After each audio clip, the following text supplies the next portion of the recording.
हमारे सभी वीडियोज़ सबसे पहले देखने के लिए लाल कलर का सब्सक्राइब बटन दबा दें, बगल की घंटी को दबा दें। यह पूरी तरह फ्री है।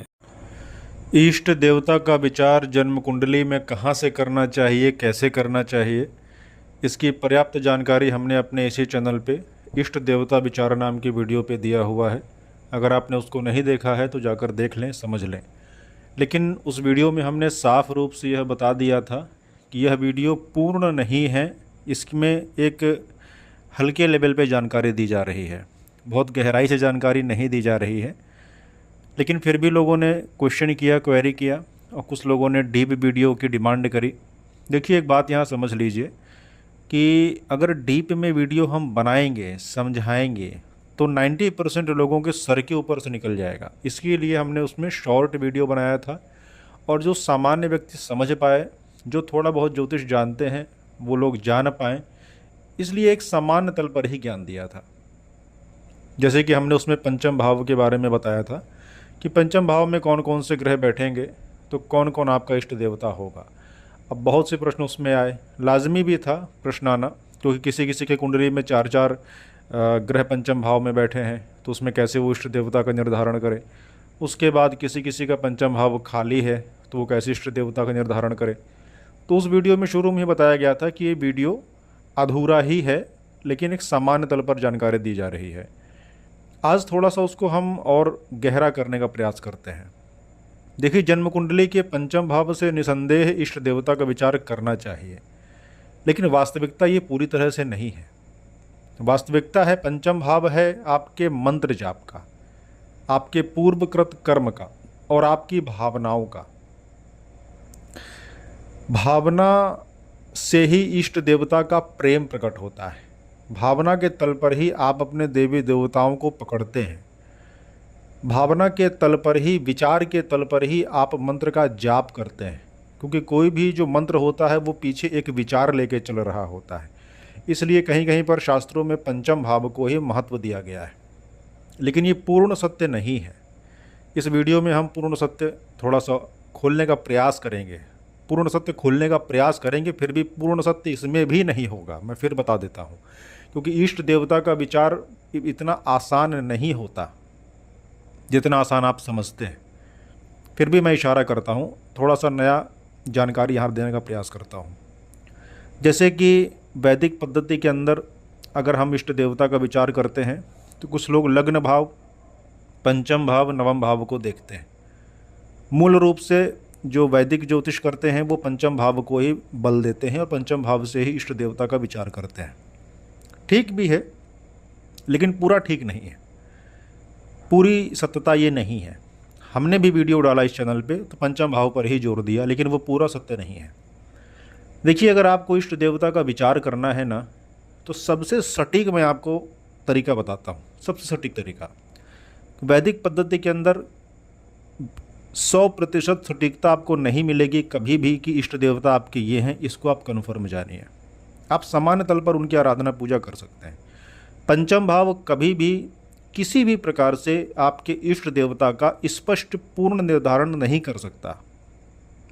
हमने भी इस वीडियो में शुरू में बोला कि वो अधूरा वीडियो था, और ये बात स्पष्ट यहाँ मैं कर दूं कि मेरे उस वीडियो को देखकर, पुराना, इसी चैनल पे आप जाएंगे, स्क्रॉल करके नीचे जाइएगा, तो आपको पंचम भाव से संबंधित जानकारी मिलेगी। तो उसमें इष्ट देवता का जिक्र किया है, चूँकि वो वैदिक पद्धति के आधार पर था, और बताया भी था हमने कि थोड़े समय के बाद उसको पूर्ण वीडियो बनाने का प्रयास करेंगे। लेकिन अभी भी हम बोर्ड लेकर नहीं समझा रहे आपको, अभी सामान्य समझिए। इष्ट देवता का सटीक निर्धारण अगर आपको मिलना है तो वो मिलेगा कृष्ण मूर्ति पद्धति के अंदर, केपी सिस्टम के अंदर, क्योंकि हम 3 विधा से ज्योतिष करते हैं। वैदिक पद्धति को भी हम करते हैं, कृष्ण मूर्ति पद्धति भी हम करते हैं, और लाल किताब भी हम करते हैं। तीनों पद्धति में जो कृष्ण मूर्ति पद्धति है, उसमें इष्ट देवता का निर्धारण लगभग सटीक होता है, लगभग सटीक होता है। और जब भी हम कृष्ण मूर्ति पद्धति के अंतर्गत जाकर इष्ट देवता व्यक्ति का बताते हैं, तो ये हमने अक्सर पाया अनुभव में कि व्यक्ति या तो उन इष्ट से पहले से जुड़ा रहता है, या उनकी साधना आराधना कर रहा होता है, या उनके तरफ उसका झुकाव होता है, या उसके तरफ इंट्यूशन उसका आता रहता है, अंतर प्रेरणा उसको होती रहती है कि आप इनकी आराधना करिए। मतलब प्रकृति पहले से ही खींचती है। तो हमने तीनों विधा में जो कृष्ण मूर्ति पद्धति की विधा है उसको हमने सटीक पाया कि हाँ, इष्ट देवता के मामले में कृष्ण मूर्ति पद्धति में आप जाएं और आपको वहाँ से सटीकता प्राप्त होगी। हम आपको समझाने का प्रयास करते हैं, जो केपी सिस्टम को समझते हैं उनके लिए ये वीडियो वरदान के भांति होगा। जो नहीं समझते हैं वो किसी विद्वान को दिखा लें। कोई विद्वान नहीं मिलता है तो केपी सिस्टम में हमको भी महारत हासिल है ईश्वर की कृपा से, गुरुदेव की कृपा से। आप हमारे द्वारा जन्म कुंडली विश्लेषण करवाएं। कृष्ण मूर्ति पद्धति के माध्यम से सटीक फलादेश हमारे संस्थान में किया जाता है। हम भी करते हैं, हमारे जो स्टूडेंट्स हैं वो भी करते हैं। केपी सिस्टम में महारत हम हासिल करवाते हैं लोगों को, क्योंकि केपी सिस्टम सटीकता के धरा पर खरा उतरता है। आगे बढ़ते हैं। कृष्ण मूर्ति पद्धति में आप देखिए आपके नवम भाव को और नवम भाव के सब लॉर्ड को, क्योंकि कृष्ण मूर्ति पद्धति में सब कुछ सब लॉर्ड सारी कहानी बयान कर देता है। सब लॉर्ड को अगर आप डिकोड कर लिए तो आपने पूरी केपी सिस्टम को डिकोड कर लिया, पूरे जीवन को डिकोड कर लिया। नवम भाव 9th हाउस का जो सब लॉर्ड होता है वो आपके इष्ट देवता के बारे में इंडिकेट करता है। मान लेते हैं कि आपके नवम भाव का सब लॉर्ड सूर्य है, तो आपकी इष्ट देवता हुए गायत्री माता। कई लोग गायत्री माता को नहीं पकड़ पाते, गायत्री मंत्र का जाप विधान से नहीं कर पाते, क्योंकि गायत्री मंत्र का जाप का विधान ही यही है कि जब तक आप जनेऊ धारण नहीं करेंगे गायत्री आपको स्पर्श नहीं करेगी, तो गायत्री मंत्र आप जाप नहीं कर पाएंगे। तो आप सूर्य देव को पकड़िए, सूर्य को अर्घ्य प्रदान करिए, सूर्य की आराधना करिए, आदित्य हृदय स्तोत्र का पाठ करिए, सूर्य देव के मंत्रों का जाप करिए, क्योंकि गायत्री बिना जनेऊ के आप नहीं कर सकते। जनेऊ धारण करना ही पड़ेगा, तभी गायत्री आपको स्पर्श करेगी। तो अगर नवम भाव का सब लॉर्ड सूर्य है तो आपका इष्ट देवता गायत्री हुई या सूर्य देवता हुए, या तो सूर्य जिस नक्षत्र में बैठा है उस नक्षत्र का स्वामी जो होगा वो उसका इष्ट देवता होगा। मतलब जैसे कि सूर्य मान लेते हैं मंगल के नक्षत्र में है और मंगल का स्वामी हनुमान जी हैं, तो आप हनुमान जी की आराधना भी कर सकते हैं। ये टेक्निकल है, थोड़ा सा समझना पड़ेगा। नवम भाव का सब लॉर्ड अगर चंद्रमा बनता है, सोम बनता है, तो भगवान शिव आपके इष्ट देवता है।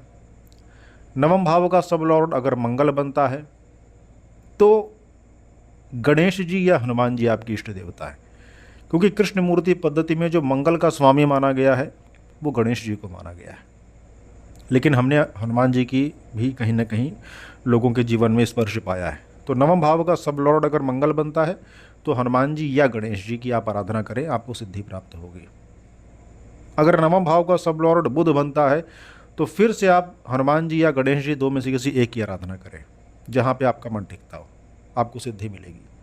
नवम भाव का सब लॉर्ड अगर गुरु होता है, जुपिटर है, भगवान विष्णु की आराधना करिए, या सबसे श्रेष्ठ दत्तात्रेय भगवान की पूजा करिए।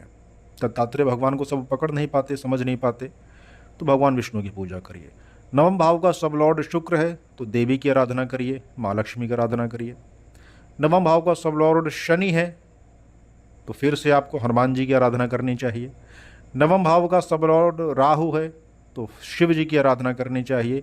और नवम भाव का सब लॉर्ड अगर केतु है तो गणेश जी या हनुमान जी की फिर से पूजा करनी चाहिए, क्योंकि पूंछ वाले जो देवता होते हैं, सूंड वाले जो देवता होते हैं, इस प्रकार के देवता हनुमान जी गणेश जी ही हैं, उनकी आराधना करिए। मंगल के लिए आप स्वामी कार्तिकेय की पूजा भी कर सकते हैं। तो पहले तो कृष्णमूर्ति पद्धति के नवम भाव के सब लॉर्ड को समझ लीजिए, उस हिसाब से देवता का चयन करिए और आराधना करिए तो सिद्धि प्राप्त होगी। मैं ज़्यादातर मामलों में इष्ट देवता पर ही लोगों को जोर दिलवाता हूँ। जैसे किसी भी व्यक्ति का कोई काम नहीं बन रहा होता ना, तो उसका सब लॉर्ड मैं चेक करता हूँ 9th हाउस का, क्योंकि बहुत सी कुंडली ऐसी होती है। देखिए एक बात को यहाँ समझिए कि जन्म कुंडली देखते समय हम ये जरूर देखते हैं कि इसकी जन्म कुंडली साध्य है या असाध्य है। अगर साध्य है जन्म कुंडली तो उपाय निकलेगा बुरे वक्त में, और उसको उपाय करवाकर शांति करवाई जा सकती है, उसके समस्याओं से उसको मुक्ति मिल जाएगी। कुछ जन्म कुंडली असाध्य होती है कि इतने टाइम पीरियड तक इसको भोगना ही भोगना है, कोई उपाय नहीं करवाया जा सकता, शांति नहीं होगी। इसलिए क्या करते हैं कि जो असाध्य कुंडलियाँ होती हैं उसमें सिर्फ और सिर्फ इष्ट देवता का हम लोग इशारा कर देते हैं कि आप अपने इष्ट देवता के इस मंत्र का जाप करिए, और आपको सहायता मिलेगी। इष्ट देवता बुरे वक्त में सबसे ज़्यादा काम करने वाले देवता हैं और आपको आत्मशक्ति प्रदान करने वाले देवता बनते हैं वो। अच्छे समय में इष्ट देवता की आराधना करेंगे तो कहना ही क्या। दुख में सुमिरन सब करे और सुख में करे ना कोई, और सुख में सुमिरन जो करे दुख काहे का होए, कहा गया है ना।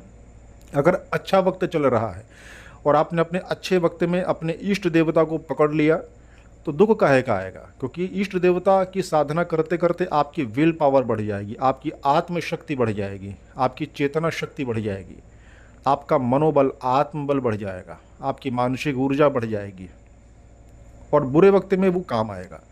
और अगर बुरा वक्त चल रहा है, कोई उपाय काम नहीं आ रहा तो कहीं मत भटकिए, किसी विद्वान ज्योतिषी से, कृष्णमूर्ति पद्धति के किसी विशेष जानकार से आप अपने इष्ट देवता का चयन करवाइए। आप अपने इष्ट देवता से संबंधित मंत्रों का जाप करिए, उनके यंत्रों को धारण करिए, उनके मंदिर में जाइए, उनकी पूजा अर्चना करिए, आपको निश्चित रूप से एक ज़बरदस्त शक्ति का अनुभव होगा। हमारे भारत में ऐसे ऐसे कई विद्वान भी अभी हुए हैं और अभी हैं भी, कि जो आपके पीछे खड़े हुए इष्ट देवता को बता देते हैं देख कर ही कि यही आपकी इष्ट देवता है, क्योंकि आपके पीछे आपके इष्ट देवता की छाया चल रही होती है। ये बहुत कम लोगों को पता है। आप भले उनकी पूजा आराधना ना करें, लेकिन पूर्व जन्म की कुछ साधनाएं होती हैं जो आपके इस जन्म में इष्ट के रूप में आपके साथ रहती हैं और आप उनको पकड़ नहीं पाते। या तो जन्म कुंडली का जो विशेषज्ञ होगा वो बता देगा, या फिर जो तंत्र शास्त्र का विशेषज्ञ होगा वो बता देगा, और कहीं भटकाव की आपको आवश्यकता नहीं है। तो इष्ट देवता की शरण में जाइए, अन्यत्र न भटके। चाहे ज्योतिषी विद्या के माध्यम से जान लीजिए, चाहे कोई त्रिकालज्ञ हो, 3 काल जानने वाला हो, उसके माध्यम से जान लीजिए। इष्ट देवता आपकी जन्म कुंडली का सबसे संकट नाशन देवता होता है। इस बात को विशेष रूप से ध्यान रखते हुए आगे बढ़िए। जन्म कुंडली का विश्लेषण अगर हमारे माध्यम से करवाना है या हमारे किसी भी विद्यार्थी के माध्यम से करवाना है, स्क्रीन में दिख रहे व्हाट्सएप नंबर पे व्हाट्सएप करिए। अपॉइंटमेंट आपका बुक होगा, फीस स्ट्रक्चर आपको बताया जाएगा, फीस पेमेंट करिए, अपॉइंटमेंट बुक किया जाएगा, तत्पश्चात आपको बताए गए समय पर कॉल जाएगी। डायरेक्ट व्हाट्सएप पर कॉल मत करिएगा, कॉल अटेंड हम नहीं कर पाएंगे। अपॉइंटमेंट बुक होने के बाद हमारे तरफ से या हमारी टीम की तरफ से आपको कॉल जाएगी, जिसके साथ भी आपका अपॉइंटमेंट बुक होगा उन आचार्य की कॉल आपको जाएगी। अभी के लिए बस इतना ही। हर हर महादेव, जय सिया राम।